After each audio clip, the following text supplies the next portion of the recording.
Welcome viewers, প্রতিদিনের মতো আজও চলে এসেছি আমার লাঞ্চের থালি নিয়ে। আজকে লাঞ্চে নিয়েছি সাদা ভাত, নিয়েছি শসা, বিট ও পেঁয়াজ কুচি স্যালাড হিসেবে। প্রথম পাতে খাওয়ার জন্য নিয়েছি উচ্ছে, আলু, কুমড়োর বিচি ভাজা, যেটা আমি কড়াইয়ে ফোড়ন দিয়ে রান্না করেছি। আর দিয়েছি একটু নুন, হলুদ ও সামান্য মিষ্টি। নিয়েছি একটা ডিম সেদ্ধ, আর নিয়েছি মুগ ডাল, যেটা আমি লাউ দিয়ে রান্না করেছি। ফোড়নে দিয়েছি জিরে, তেজপাতা ও শুকনো লঙ্কা, আর বেশ খানিকটা আদা বাটা দিয়ে আমি এটা নামিয়েছি। নিয়েছি ছোটো ছোটো ট্যাংরা মাছের আলু দিয়ে মাখা মাখা ঝোল।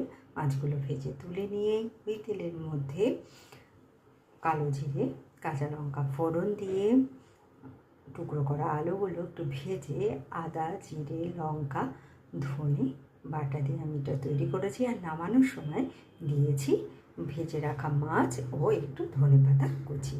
আর শেষ পাতে খাওয়ার জন্য নিয়েছি বোঁদে রায়তা। তো কেমন লাগলো আপনাদের আমার এই সিম্পল লাঞ্চ থালিটা? ভালো লাগলে লাইক, শেয়ার এবং সাবস্ক্রাইব করবেন আমার চ্যানেলকে। Thank you for watching.